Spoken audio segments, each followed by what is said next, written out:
Adesso passo la parola ad Andrea De Vicenzi, atleta paralimpico. Andrea lo conosco da poco tempo, però fin dal primo incontro mi ha colpito la sua determinazione e forza d'animo. Per un incidente motociclistico all'età di 17 anni ha perso una gamba. Da allora ha deciso di buttare il cuore dall'altra parte, come si dice, dell'ostacolo, e con forza e impegno, l'ego perché non voglio che poi dopo mi picchia, è diventato un campione paralimpico di paratriathlon, nuoto, ciclismo e corsa, vincendo diverse medaglie come la medaglia di argento ai campionati europei in Turchia e qualificandosi per il mondiale a settembre in Nuova Zelanda. Accanto a questo molti viaggi veramente particolari che poi ieri sera ci raccontava, in Perù, in bicicletta, poi a piedi. Attenzione, quando dico bicicletta vuol dire bicicletta che conosciamo tutti, con un pedale solo ovviamente. Quindi provate un po' a pensare anche come, no? Alla fatica, insomma. Questa è un po' la premessa. Il grande amore che gli sta venendo, forse perché sta anche invecchiando un po', non lo so, e quindi è l'amore per i cammini, scherzo ovviamente. L'amore per i cammini è l'ultimo che ha concluso lo scorso settembre, ha fatto sulla via di Francesco, dalla Verna a Roma, circa 500 km di cammino. Insomma, questo è un po' appunto, come dicevo, la premessa. In genere, e spesso vengo invitato ai convegni a parlare di cammino, a sentire, a discutere, di accessibilità non se ne parla mai proprio tanto. Si parla, sì, i cammini sono per tutti, però poi dopo per tutti chi? Per i normodotati. Dimentichiamo gli ipovedenti, dimentichiamo alcune delle persone che vi ho fatto vedere. Dimenticate anche i ciccioni, perché poi non è che il ciccio va tranquillo, comodo, perché se il ciccio in più ha due menischi traballanti, quindi in Francia mettono anche le cose per l'infarto sui cammini, tra parentesi, ma comunque, senza arrivare a questo, raccontaci un po' la tua esperienza, il tuo avvicinarsi al mondo dei cammini. Allora, buongiorno a tutti. Innanzitutto vorrei ringraziare Alberto di avermi proposto agli organizzatori di questo evento e ringrazio anche agli organizzatori di avermi invitato. Come diceva Alberto, io sono freschissimo per quanto riguarda i cammini e preparando un po' alcune slide che ora vi mostrerò, mi sono accorto che il mantra che ha seguito me e Andrea durante il cammino di San Francesco, un passo alla volta, sono stati proprio tutti i passaggi, tutti gli anni che mi hanno portato pian pianino dal punto di vista atletico ai cammini. Io ho sempre fatto sport, ho festeggiato i miei primi 40 anni di attività sportiva nella mia vita, io ho 45 anni, ho cominciato a 5 anni a fare judo, ho lavorato, ho studiato tantissimo e nel 2010, questa è una fotografia dell'India, la strada carrozzabile più alta del mondo, in solitario, sono andato 5.600 metri e in quel momento è importante perché ho cambiato completamente ancora tutta la mia vita, già sposato con 2 figlie, ho ricominciato a sognare, cosa che mi sono sempre impegnato nel lavoro, ma mi aveva da un po' di tempo bloccato in questa azienda e non vedendo più il futuro. Dal momento che non mi sono riuscito più a vedere com'ero nel mio futuro, cercavo una svolta e questa avventura mi ha poi regalato la meraviglia del mondo, perché io fino a quel momento non ero quasi mai praticamente uscito dall'Italia. Poi è arrivato il paratriathlon è arrivato per esaudire e per riprendere un evento che si era un po' sgretolato. Io, come vedete, ho le stampelle, non utilizzo la protesi, è una scelta di vita che ho fatto dopo 6 anni che portavo la protesi perché non riuscivo a fare al 100% quello che invece ora con le stampelle faccio. Quando ho abbandonato l'utilizzo della protesi si era sgretolato il mio sogno da atleta di ritornare poi a correre, perché gli ortopedici mi avevano un attimino ingannato nel dire guarda che stai tranquillo, pian pianino, passo dopo passo, riuscirai a diventare la persona che eri prima. Quando si va su una carrozzina, quando si diventa cieco, quando si perde un arto, non puoi più diventare la persona che eri prima. Questo non significa che non puoi più ottenere dei risultati nella tua vita, ma significa che devi percorrere una strada diversa da quella che avevi fatto prima. E il paratriathlon mi ha sbloccato dal punto di vista che con le stampelle, per fare triathlon, nuoto, bici e corsa, per competere ed avere la soddisfazione a 37 anni di rappresentare la nostra nazione in giro per il mondo, ho inventato con la mia squadra una tecnica di corsa con le stampelle che poi mi ha portato appunto ad indossare prima la maglia nazionale, poi ai campionati del mondo. Poi è arrivata dopo 6 anni questa avventura in Perù, un'avventura da Lima a Cusco in bici, completamente in solitaria. Sono andato con la mia bici, le mie stampelle e il mio zaino, 26 giorni in Perù completamente da solo, 1200 km per arrivare a Cusco, e ho avuto la mia prima, il mio ulteriore passo è stato percorrere il cammino dell'Inca Trail. Sono 4 giorni dove si arriva a 4200 metri e poi si scende verso il Machu Picchu. Se non l'avete mai fatto ve lo consiglio, perché già arrivare al Machu Picchu è qualcosa di straordinario. Con il cammino dell'Inca Trail ci arrivi dalla montagna dietro, perciò è veramente molto emozionante. Non sapevo esattamente a cosa andavo incontro a fare questo cammino, perché non avevo veramente esperienza, non sapevo ancora qual era il mio collo di bottiglia dal punto di vista fisico. Fatto sta che sono riuscito poi, dopo 4 giorni, un po' perso nelle Ande, con la mia tenda e il mio sacco a pelo, sono riuscito poi nei tempi, diciamo, prestabiliti per arrivare sul Machu Picchu. L'anno scorso poi ho fatto un'avventura a Capo Nord con un altro ragazzo, perché sono mental coach, mi piace seguire le persone, atleti, ma anche le persone che subiscono, insomma, danni fisici, per riuscire a riprendersi in mano la loro vita. E quest'inverno, siccome il Perù mi ha insegnato veramente il silenzio, io dai cammini amo il silenzio, amo la riflessione, perché comunque nei cammini c'è il business, ci sono tante cose, ma c'è veramente anche, e secondo me, tantissima crescita personale. La prima scelta ovviamente è caduta sul cammino di Compostela, perché se cerchi su internet il primo è il cammino di Compostela. Solamente che grazie al fatto di viaggiare molto per l'Italia, per il mio lavoro e anche un progetto che ho nelle scuole,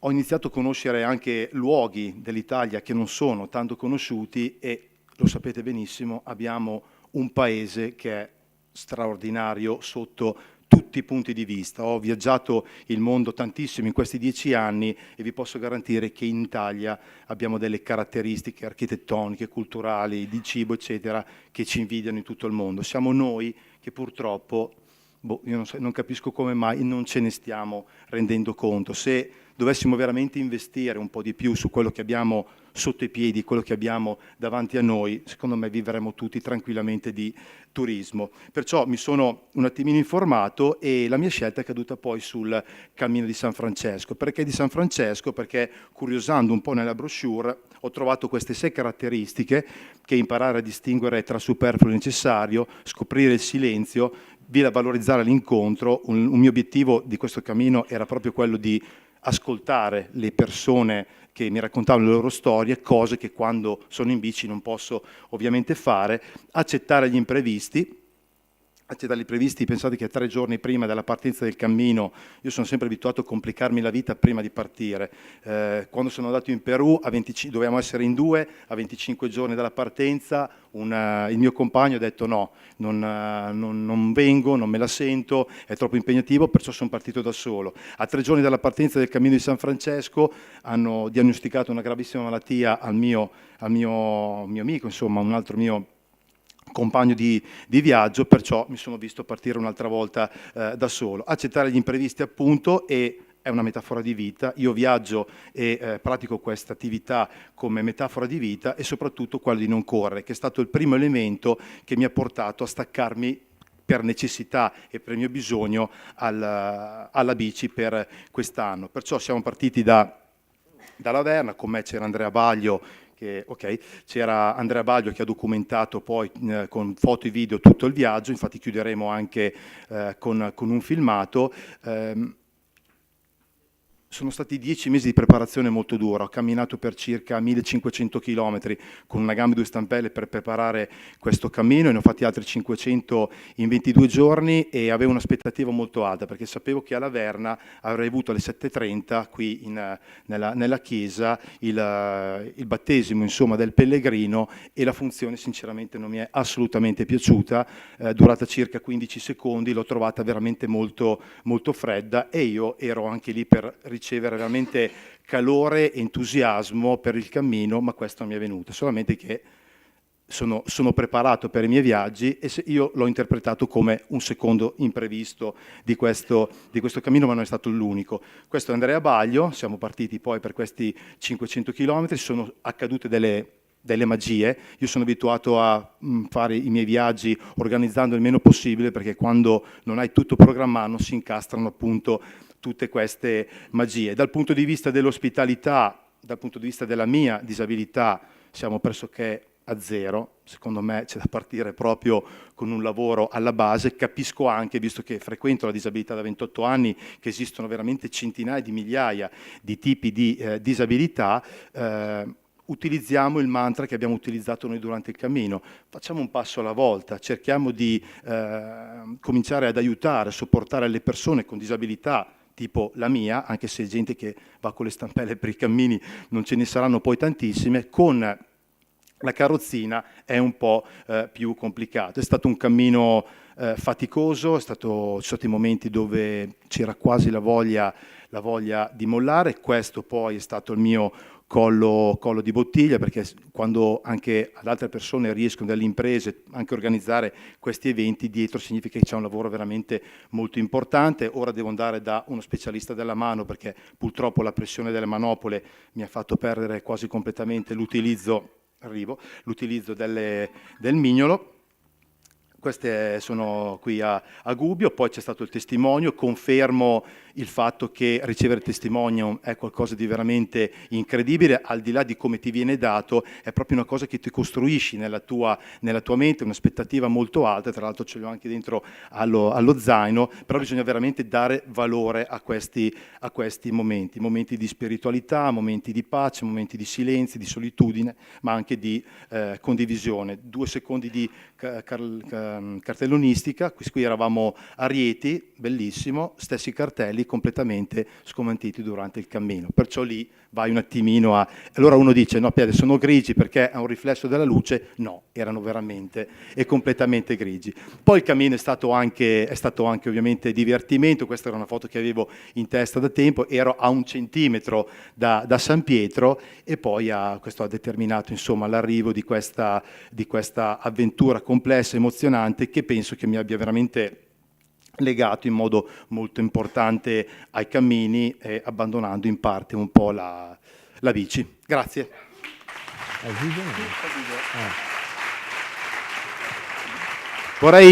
L'abbiamo pubblicato proprio 2 giorni fa, è un po' la sintesi di quello che è stato tutto il viaggio, ovviamente l'arrivo a Roma e poi a casa.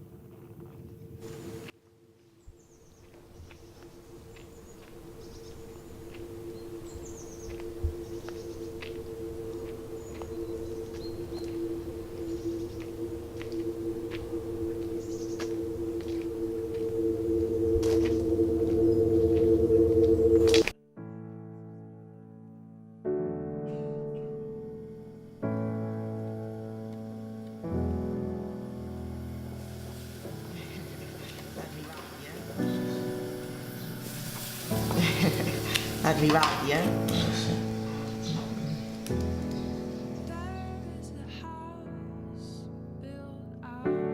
There is a house built out of stone, floors, walls and windows, wooden floors, walls and windows, tables and chairs worn by all, tables and chairs worn by all of the dust. This is a place where This is a place where I don't feel alone.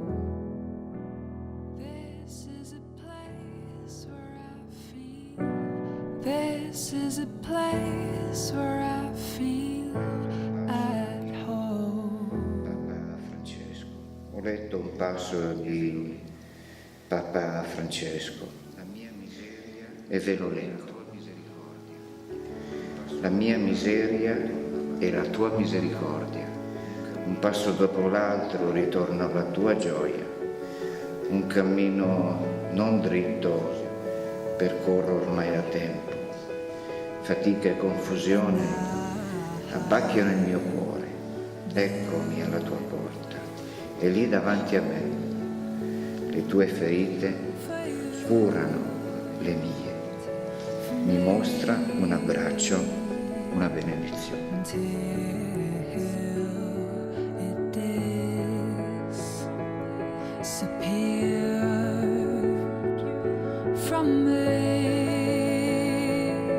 From you, and now it's time to leave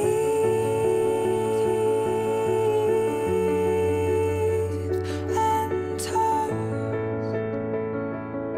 to dust.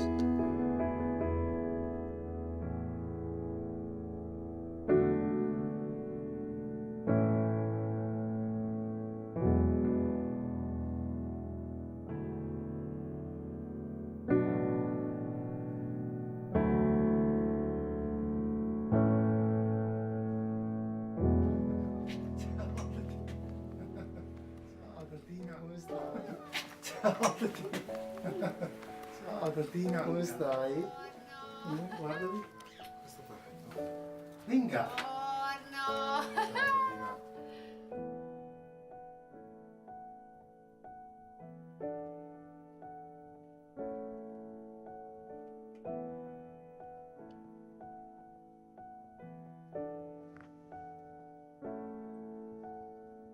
Grazie.